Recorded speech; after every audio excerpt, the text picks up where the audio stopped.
आइए अब करते हैं क्वेश्चन आंसर।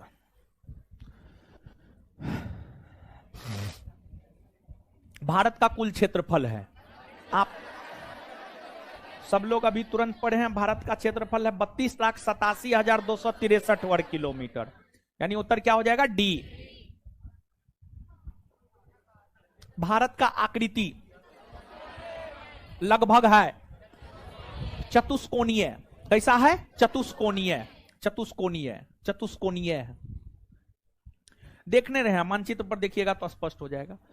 भारत का उत्तर से दक्षिण में विस्तार, देखिए ध्यान दीजिएगा, भारत मानचित्र पर अगर आप, यहां पर तो मानचित्र होगा नहीं, इसमें नहीं होगा मानचित्र, देखिए ध्यान दीजिएगा। भारत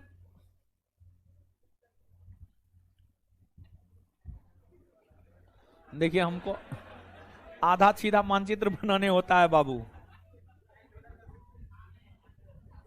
उत्तर से दक्षिण में भारत जो है इंद्राकौल से लेकर के कैप कैमोरिन तक फैला हुआ है। इसकी लंबाई है 3214 किलोमीटर। 3214 किलोमीटर। तो भारत का जो उत्तर से दक्षिण में लंबाई है वह 3214 किलोमीटर है। और पूरब से पश्चिम में भारत अरुणाचल प्रदेश के किबुथु से लेकर के गुजरात के गुहार मोती तक फैला हुआ है। इसकी लंबाई है 2933 किलोमीटर। 2933 किलोमीटर। तो इसको आप याद रख लीजिएगा। पढ़ाने के क्रम में हम आपको नहीं बताए थे, लेकिन क्वेश्चन आंसर के क्रम में हम आपको बता दे रहे हैं। इस बात को आप याद रखिएगा, पूछा जाता है। अब यहां पर आगे एक और पॉइंट आप जानिए गुरुजी लोग। देखिए जो है आपको भारत की लंबाई उत्तर से दक्षिण में ज्यादा है कि पूरब से पश्चिम में ज्यादा है? तो इसका उत्तर हो जाएगा भारत की लंबाई उत्तर से दक्षिण में ज्यादा है। क्वेश्चन समझ पा रहे हैं? भारत की लंबाई उत्तर से दक्षिण में ज्यादा है कि पूरब से पश्चिम में ज्यादा है? तो आप यहां पर देख पा रहे हैं, उत्तर से दक्षिण में 3214 किलोमीटर, पूरब से पश्चिम में 2933 किलोमीटर। तो स्वाभाविक सी बात है 3214 ग्रेटर देन 2933 है। तो मतलब उत्तर से दक्षिण में भारत की लंबाई क्या है? ज्यादा है। बात समझे ना? चलिए, तो इसका उत्तर क्या हो जाएगा? 3214 किलोमीटर। भारत का पूरब से पश्चिम में अधिकतम विस्तार है 2933 किलोमीटर। मुख्य भूमि अंडमान निकोबार द्वीप समूह तथा लक्षद्वीप समूह सहित भारत के तट रेखा की कुल लंबाई लगभग कितना किलोमीटर है? देखिए, आप याद कीजिए, हम आपको बताए थे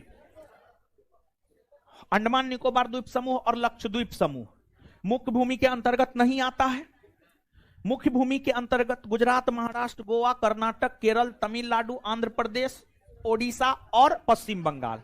इसकी लंबाई है 6100 किलोमीटर। लेकिन अगर मुख्य भूमि में लक्षद्वीप और अंडमान निकोबार द्वीप समूह दोनों को जोड़ देते हैं तो भारत के संपूर्ण समुद्री सीमा की लंबाई हो जाती है 7516 पॉइंट समथिंग किलोमीटर। लेकिन उसको 7517 भी हम लोग कह सकते हैं, कहीं कोई दिक्कत नहीं है। तो ऑप्शन के अकॉर्डिंग अगर हम लोग जाएंगे तो उत्तर हो जाएगा 7517 किलोमीटर। 7517 किलोमीटर। देखिए, जो आप सब्जेक्टिव में पढ़े हैं, आप क्वेश्चन आंसर कर रहे होंगे तो बात आपको ज्यादा क्लियर हो रहा होगा। नहीं हो रहा? हो रहा है ना?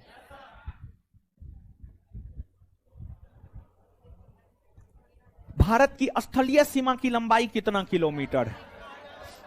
देखिए, भारत दक्षिण में जलीय सीमा बनाता है और उत्तर में स्थलीय सीमा बनाता है। अगर आपको स्मरण हो तो हम आपको बताए थे भारत के स्थलीय सीमा की लंबाई अगर देखा जाए तो हम लगभग में बता दिए थे 15,200 किलोमीटर। 15,200 किलोमीटर। लेकिन यहां पर आप देख सकते हैं कि 15,106.7 किलोमीटर है, 15,108.5 किलोमीटर है, 15,305 किलोमीटर है, 15,456 किलोमीटर है। तो सी और डी तो नहीं होगा। तो अब जो है मेन है ए और बी में। तो ए और बी में अगर देखा जाए तो भारत की स्थलीय सीमा की लंबाई 15,106.7 किलोमीटर है। 15,106.7 किलोमीटर है, यानी उत्तर हो जाएगा ए। नजदीकी ऑप्शन दिया हुआ है मूल 15,106.7 किलोमीटर ही है। हम पढ़ाने के क्रम में 15,200 किलोमीटर बताए थे, यानी लगभग में हम आपको बताए थे। आंसर ए होगा। भारत किस गोलार्ध में अवस्थित है? तो भारत उत्तरी गोलार्ध और पूर्वी देशांतर में है, यानी उत्तरी पूर्वी गोलार्ध में है। भारत को लेकर के हम कह सकते हैं कि भारत उत्तरी पूर्वी गोलार्ध में है। भारत उत्तरी पूर्वी गोलार्ध में है। भारत का अक्षांशीय विस्तार है,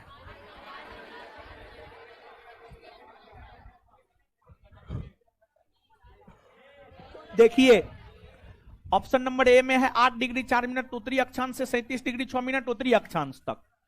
सी में है 6 डिग्री 4 मिनट उत्तरी अक्षांश से 37 डिग्री 6 मिनट उत्तरी अक्षांश तक। तो देखिए संपूर्ण शब्द का प्रयोग नहीं किया जा रहा है। अगर संपूर्ण शब्द का प्रयोग होता और यह होता कि संपूर्ण भारत का अक्षांशीय विस्तार कितना है, तो तब इसका उत्तर हो जाता 6 डिग्री 4 मिनट उत्तरी अक्षांश से 37 डिग्री 6 मिनट उत्तरी अक्षांश। तो संपूर्ण भारत शब्द का प्रयोग नहीं है, सिर्फ और सिर्फ सीधे तौर पर पूछा है भारत का अक्षांशीय विस्तार। तो जब हम आपको पढ़ा रहे थे उस टाइम भी हम आपको बताए थे कि अगर प्रश्न में संपूर्ण भारत शब्द कहे तो संपूर्ण भारत के संदर्भ में उत्तर हो जाएगा 6 डिग्री 4 मिनट से 37 डिग्री 6 मिनट उत्तरी अक्षांश रेखा।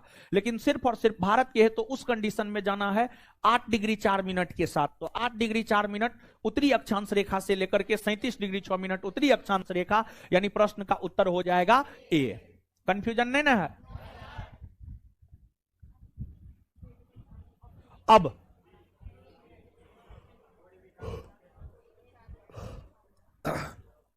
आगे आइएगा।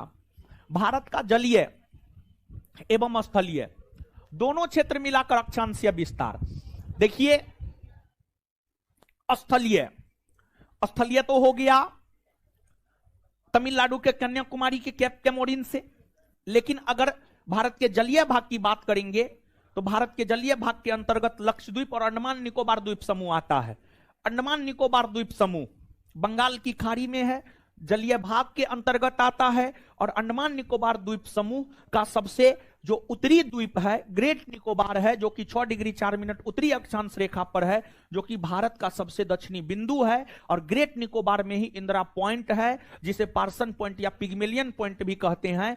तो यहां पर जो ये शब्द दिया है कि भारत का जलीय एवं स्थलीय दोनों क्षेत्र मिलाकर अक्षांशीय विस्तार, तो यहां पर जलीय और स्थलीय शब्द का प्रयोग जो है संपूर्ण भारत के लिए किया गया है। बस क्वेश्चन को जो है थोड़ा सा ट्विस्ट किया गया है, क्वेश्चन को थोड़ा सा ट्विस्ट किया गया है। मतलब संपूर्ण भारत के स्थान पर जो है संपूर्ण भारत के स्थान पर कर दिया गया है जलीय एवं स्थलीय। मतलब इसका मतलब आप यह भी कह सकते हैं भारत का संपूर्ण क्षेत्र मिलाकर अक्षांशीय विस्तार कितना है। तो आप सब लोग जानते हैं कि भारत का संपूर्ण क्षेत्र मिलाकर जो अक्षांशीय विस्तार है वह 6 डिग्री 4 मिनट उत्तरी अक्षांश रेखा से लेकर के 37 डिग्री 6 मिनट उत्तरी अक्षांश रेखा, यानी उत्तर क्या हो जाएगा? बी। उत्तर बी हो जाएगा। समझ गए?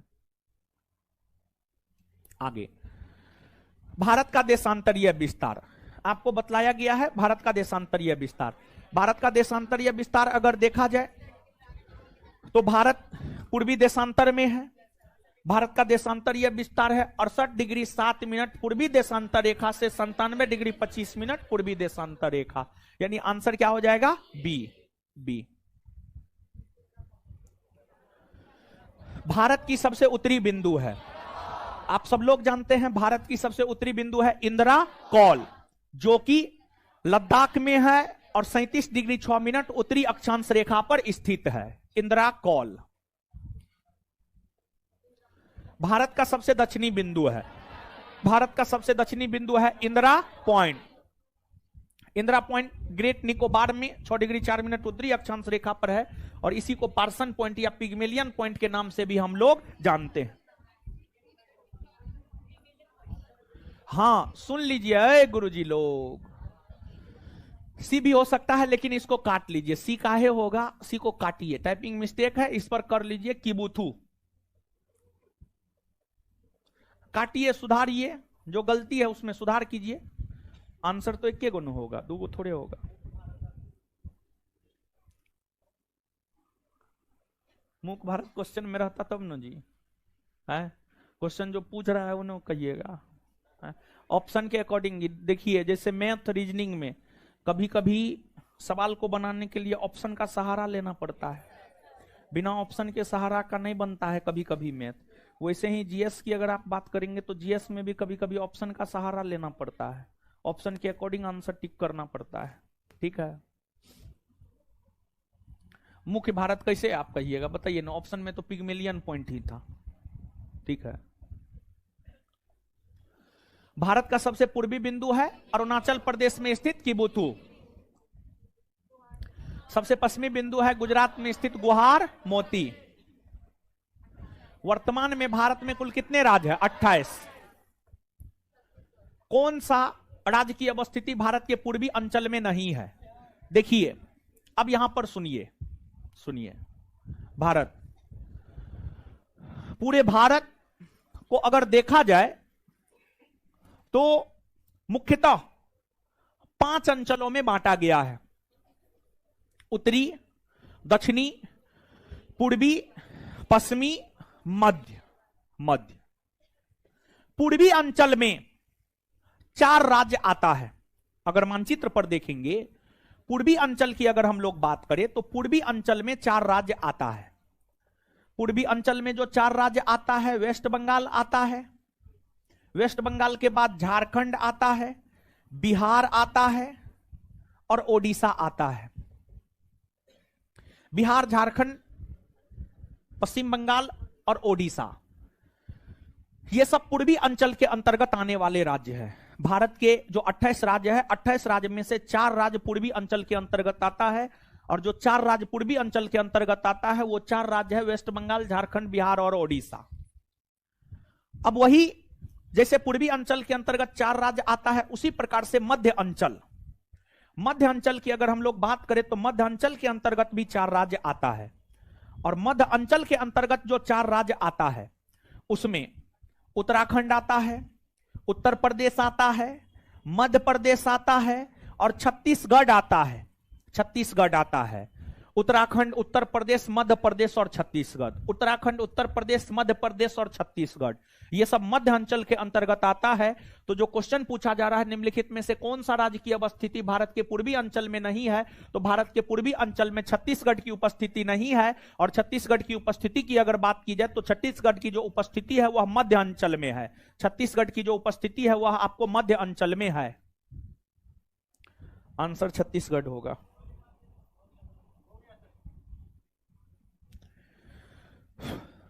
चलिए, निम्नलिखित में से कौन सा राज्य भारत के पश्चिमी अंचल में सम्मिलित है?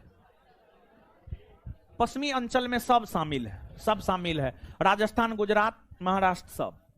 भारत के पूर्वोत्तर के अंतर्गत कितने राज्य आते हैं? पूर्वोत्तर, यहां पर सुधार कीजिए थोड़ा सा, भारत के सुधार कीजिए। भारत के 7 बहनों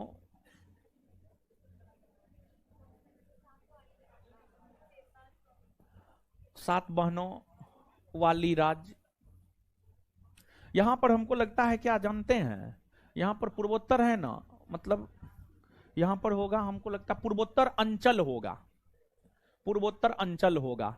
और पूर्वोत्तर अंचल के अंतर्गत जो है 8 राज्य आता है, 7 सिस्टर और एगो सिक्किम।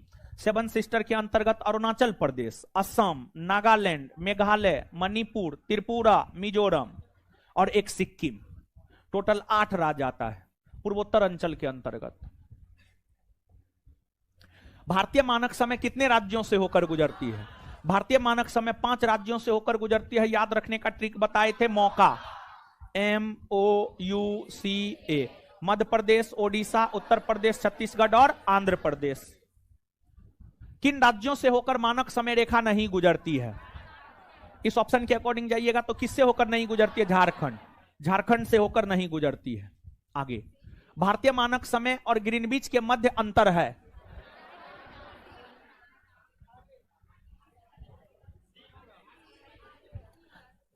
भारतीय मानक समय ग्रीनविच से 5.5 घंटा आगे, भारतीय मानक समय ग्रीनविच से 5.5 घंटा आगे, सी ऑप्शन होगा। चलिए अब छोड़ दीजिए, इतना ही रहने दीजिए।